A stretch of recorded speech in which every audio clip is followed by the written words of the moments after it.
My dear brothers and sisters, welcome to the other classroom. Class 7 এর প্রথম unit টেস্টের সংস্কৃতের একটি মডেল প্রশ্নপত্র অ্যানালাইসিস করব। দেখো ক্লাস 7 এর প্রথম ইউনিট টেস্টের সংস্কৃতের নাম্বার থাকবে 30, সময় থাকবে 1 ঘন্টা। এবার প্রশ্ন নিয়ে চলো অ্যানালাইসিস শুরু করি। 1 নম্বর প্রশ্ন, সংস্কৃতে অনুবাদ করো। 4টি প্রশ্ন 4 নম্বর, অর্থাৎ এখানে বাংলায় কিছু লাইন লেখা আছে, সেগুলো আমাদের সংস্কৃতে ট্রান্সলেট বা অনুবাদ করতে হবে। এর মানেটা কি? দেখো প্রথম যেটা রয়েছে এখানে বলেছে আমরা দুজন ছাত্র। এটাকে আমরা চলো সুন্দর করে জানি। আমরা বলতে সংস্কৃতিতে আমরাকে বলা হয় আবাম। দেখো লিখবো আবাম। ওকে, আবাম। দেখো এখানে হলন্ত দিতে হলো। আর দুজন ছাত্রকে আমরা সংস্কৃতিতে বলবো, দেখো এখানে ছাত্র। তাহলে কি হলো? দেখো আবাম মানে আমরা, দুজন ছাত্র মানে ছাত্র, তাহলে আবাম ছাত্র। আমরা দুজন ছাত্র, আবাম ছাত্র। চলে আসছে নেক্সট প্রশ্নতে। দেখো তাই আছে আবাম ছাত্র। নেক্সট দেখো লেখা আছে একটি সুন্দর বালক। তো লিখতে হবে, দেখো একটি সুন্দর বালক বলতে হবে সুন্দর বালক। সুন্দর বালক। দেখো সুন্দর লিখবো আমরা এখানে সুন্দর, এখানে বিসর্গ দিতে হবে সুন্দর বালক, এখানেও একটা বিসর্গ দিতে হবে। তাহলে এটার উত্তর কি হলো? সুন্দর বালক। একটি সুন্দর বালককে বলতে হবে সুন্দর বালক। Concept clear? চলে আসছে নেক্সট প্রশ্নে। দেখো উত্তরটা আছে সুন্দর বালক। এরপর দেখো রয়েছে একটি বালক। তাহলে একটি বালক কি হবে? বালক, তাই না? একটি বালকে কি হবে? বালক। দেখো তাই লেখা আছে। চলে আসছে নেক্সট প্রশ্ন, দুটি গাভী।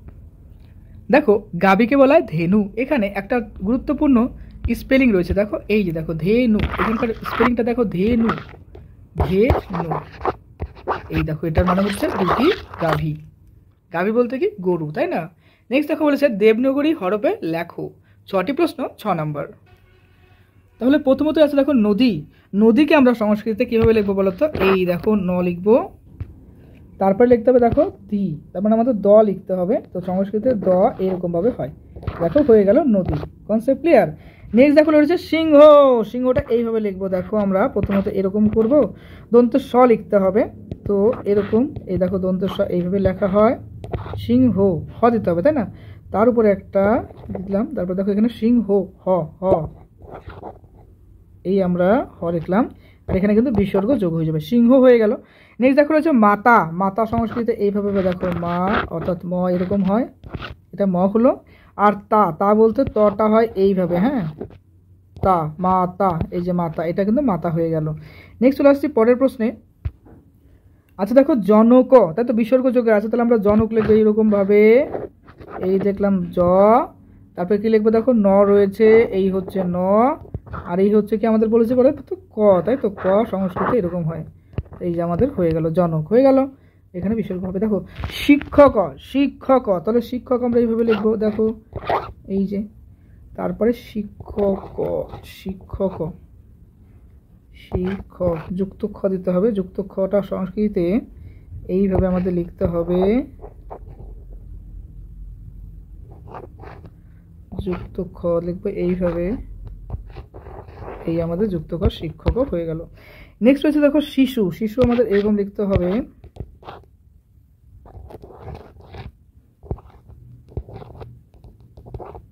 শিশু, তাই তো শি, তারপর হচ্ছে শিশু, শিশু, আমরা সবাই শিশু, তাই না? এই আমরা এরকম ভাবে লিখবো শিশু,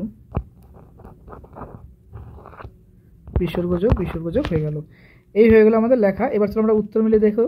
নদী নদী আছে, সিংহ সিংহ আছে, মাতা মাতা এইভাবে, জনক এইভাবে, শিক্ষক এরকমভাবে, আর শিশু এরকমভাবে হয়ে গেল। নেক্সট আছে দেখো অর্থ লেখো। অর্থ বলতে এখানে দেখো 6টা প্রশ্ন 6 নম্বর। প্রথম আছে ভোজনম। ভোজনম মানে কি বলতো? ভোজনম মানে হচ্ছে খাওয়া দাওয়া, তাই না? তাহলে আমরা লিখবো খাওয়া, অর্থাৎ ভোজন বলতে খাওয়া করা, খাওয়া দাওয়া করা, খাওয়া লিখলাম এখানে আমরা। পরটা আছে দেখো মাত্রই। মাত্রই বলতে কি? দেখো মাতা, মাতা মানে তো মাত্রই বলতে তো মাতা, মাত্রই বলতে অনেকগুলো মাতা, তাই তো অনেকজন মাতা হতে পারে। তো লিখবো মাতাগণ, মাতাগণ, যেরকম কাকিমা, তারপরে হতে পারে কীরকম মাসিমা হতে পারে, নিজের মা হতে পারে, তাই না? এরকম অনেক রকম মা হতে পারে। তো সব মাতা এখানে আমি করতাম, মাতাগণ। তারপর দেখো বলছে বানরও। বানরও বলতে বানরও, দেখো বানরও বলতে দুটি বানর, বানরও বলতে দুটি বানর হলো। তারপর দেখো জননী বলেছে। জননী মানে কি হবে? জননী মানে কি বলো? জননী মানে হচ্ছে মা, তবে এটা কিন্তু এক বচনে হবে, মানে কি বলি একজনের হবে, একজন মাকে কিন্তু আমরা জননী বলবো। জননী, তাই না? তারপর আছে দেখো ছাত্রা, ছাত্রা বলতে দেখো ছাত্রা বিসর্গ যোগ আছে, তাহলে আমাদের এখানে লিখতে হবে ছাত্রগণ। Concept clear? তারপর দেখো আছে নর, নর মানে কি? নর মানে একজন ছাত্র, হয়ে গেল একজন ছাত্র। চলো আমরা লিখলাম, এবার আমরা উত্তর দেখে নেই। ভোজন মানে খাওয়া দাওয়া, মাতৃ মানে মাতাগণ, বানর মানে দুটি বানর, জননী মানে মা, একজন মা, আর ছাত্র বলতে ছাত্রগণ, আর নর বলতে একজন মানুষ। নেক্সট 4 প্রশ্ন বলছে যে নিচের বিশেষ্য পদগুলির দ্বিবচন বহুবচন রূপ লেখি। বলছে এরকম ছাত্র, ছাত্রটাকে আমরা যদি বলি তাহলে বলবো ছাত্রও, মানে দ্বিবচনে ছাত্রও হয়, একটু আগে আমরা দেখলাম। আর বহুবচনে কি বলবো? ছাত্রা বিসর্গযোগ, ছাত্রা বিসর্গযোগ, তাই না?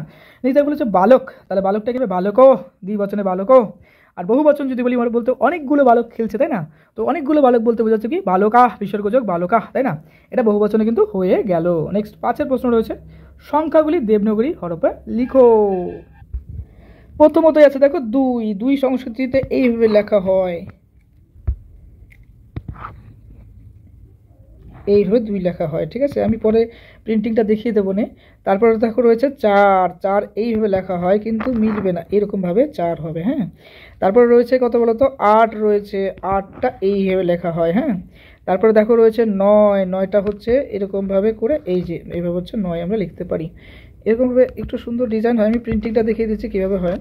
তো চলে আসছে দেখো প্রিন্টিংয়ে, দেখো বলছে যে 2 এইভাবে, 4 এইভাবে, তো 8 এইভাবে, 9 এইভাবে লিখতে হবে। ওকে, তোমরা 1 থেকে 10 পর্যন্ত লেখা প্র্যাকটিস করে রেখো, কারণ ফার্স্ট ইউনিট টেস্টে কিন্তু এই লেখাগুলো কিন্তু অনেক স্কুলে দেয়, বুঝতে পারছো তো? তাহলে ভালো করে প্র্যাকটিস করে রাখবে। আর মোস্ট ইম্পর্টেন্ট তোমাদের পরীক্ষার জন্য এই প্রশ্নটা, সংস্কৃতে ব্যঞ্জনবর্ণ মোট কয়টি? দেবনাগরী অক্ষরের স্বরবর্ণগুলি লেখো, অর্থাৎ সংস্কৃতির যে সরিয় স্বরগুলো আছে, অ আর হ্রস্ব দীর্ঘ যেগুলো আছে সেগুলো কিন্তু লিখতে হবে। অনেক স্কুলে কিন্তু এই প্রশ্নটা দেয়, খুব ইম্পর্টেন্ট ফার্স্ট ইউনিট টেস্টের জন্য, অবশ্যই লেখা প্র্যাকটিস করে নেবে। তারপর রয়েছে দেখো 7 নম্বরে সংস্কৃত ব্যঞ্জনগুলি লেখো, এটাও কিন্তু অনেক স্কুলেই দেয়, তাই অবশ্যই ক খ গ ঘ যেগুলো সংস্কৃতে লিখতে হয় ওগুলো অবশ্যই লিখবে। তাহলে ক খ গ ঘ যেটা আছে সেটা লেখা প্র্যাকটিস করো, সরিয় স্বর যেগুলো আছে অ আর হ্রস্ব দীর্ঘ সেগুলো লেখার চেষ্টা করো, আর 1 থেকে 10 এই অক্ষরগুলো কিন্তু লেখা প্র্যাকটিস করে নাও।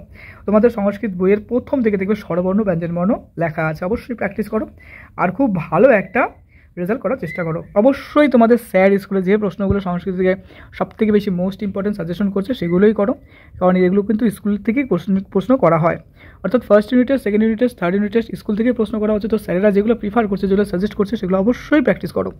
ওকে, দাদার ক্লাস নতুন হলো অবশ্যই সাবস্ক্রাইব করে দিও, আর পরীক্ষা তোমার অনেক অনেক ভালো হোক। পরীক্ষার জন্য তোমাকে জানাই বেস্ট অফ লাক।